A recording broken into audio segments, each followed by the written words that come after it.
The environment of electronic commerce. Years ago, about 1999, Dell Computers got in big trouble with the U.S. Federal Trade Commission. They were leasing computers to customers, but it was determined that they didn't include every detail of the transaction, every bit of information necessary for a consumer to make an informed decision for financing. Dell's argument was that they weren't bankers. They didn't know that they were supposed to include this specific information. And the Trade Commission decided, well, when you decided to take payments, you were in the lending business, therefore you should have had that information on your page. So I bring this up as a caveat. Anything that you do on that website, make sure that you know all the ins and outs before you jump in. You don't want to find out the hard way that you should have had something else included.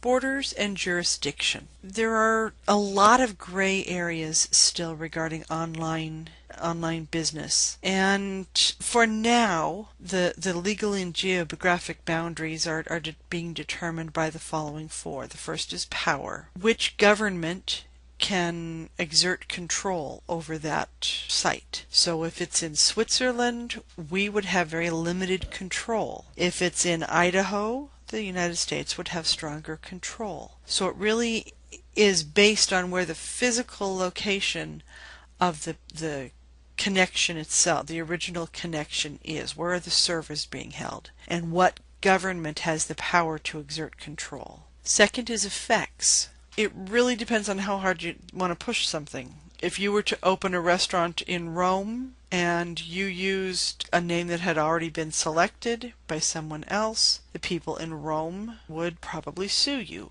If you opened up the same restaurant in the United States, even though they had protected that name, they're not going to sue you if you're in the United States because it's not worth their time. You're not their competition. And next on our list is legitimacy. So that was determined by the United Nations, and it was decided that those living within geographic boundaries determine the legitimacy of laws. So if you're opening a business and it's going to be available online, you need to be ready for a wide variety of regulations and levels of enforcement, depending upon if you're choosing to do business with other countries.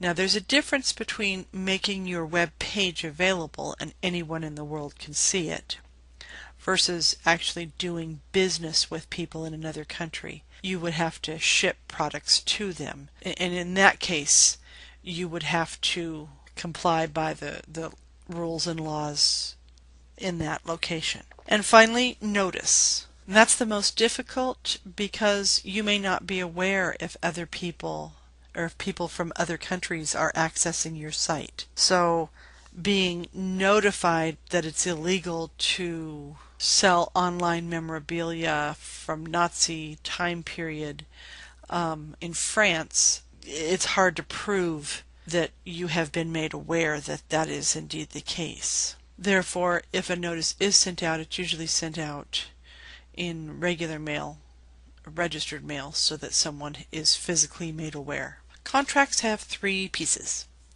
an offer, acceptance, and consideration. So an offer, it's a commitment with terms made to somebody else.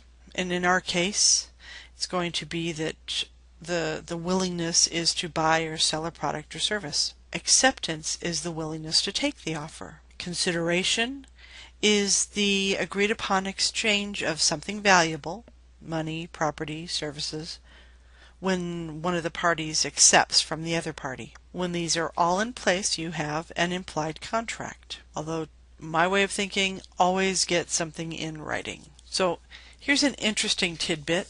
Sellers are not making the offer. It's the buyer who makes the offer in a contract. The seller is making their goods available and they're inviting offers from buyers. So when the buyer submits an order, it's an offer. The seller has the option to accept the offer, or the seller can turn it down directly, or can submit a counter offer for a different breakdown. Then the buyer has the option to accept the seller's counteroffer. When you put your site together, be sure to include a warranty disclaimer. It gives you a little bit more protection. In that you may have a website error, a customer may misuse a product, or something in your website, maybe somehow, God forbid, you get some sort of a virus and you passed it on, and it helps protect you from damage that others may incur. Quick and easy way to be able to find a good warranty is to go to a competitor site, generally someone bigger, look through what they have, and select the statements that you feel would best apply to your company, and modify them so that they fit your needs. Terms of service agreements are another area that you'll want to include on your website if you're going to be allowing users to post comments. It's designed to limit the interaction that your end users will have. You need to be able to let them know ahead of time that they won't be able to take part if they have foul language or if they spam or flame others. So just as you did with your warranty disclaimer, you can find a term of service agreement and snag portions that you feel would support your needs. Intellectual property, let's start with copyright. Gives protection to the creator or artist that has created a literary or artistic work, and it gives them the exclusive right to print, publish, or sell that work. Work created since 1977 does not have to have that copyright symbol. So if you see a website, it is copyrighted. It just does not need to have that symbol. A patent is used for inventions, and it gives an individual the right to make, use, and sell said invention, and it's exclusive. Trademark, you would trademark your logo. It's a mark or device. It's something that you could affix to goods, and it could be used for identification purposes for your company. Similar to a trademark is a service mark, and that identifies services. It's important to note that trade names are not protected by trademark law unless the business name is the same as the product or service name. There's a different law that they're protected under, though, and it's called common law. We're going to touch very briefly on taxation, and the most critical component for you to be aware of with your online business is Nexus. And that means that for an online company, wherever its physical location is, wherever its server is, wherever it's doing business from, it's subject to that location's tax laws. So if I'm located in Idaho, I would be subject to Idaho tax laws even if I'm doing business with someone in Texas. Now if I open a branch in Arizona, I would still be subject to taxes in Idaho, but I would also be subject to taxes in Arizona based on the amount of sales that are connected with the Arizona location. Next is managing risk. And although managing risk and this image applies everywhere in business, we are associating it for now with managing the risk of having your website compromised. It could be compromised due to a tornado or to an earthquake. You could have an employee do major damage or steal. You could have a fire. There's a lot of risk involved where your website could be compromised. So it's important that you do what you can to provide redundancy in your backup services to protect your site and your customers' information. You'll want to set up a security policy. So what you do is you look at the different risk options that could happen for your various electronic assets and determine what are those levels of risk for each one. Disclosure of information, either accidentally or on purpose by employees, modification of data, destruction of hardware. Who should have access to the various systems? once you've established what the possibilities are, you'll want to address each threat and each piece within your system and identify ways for protection.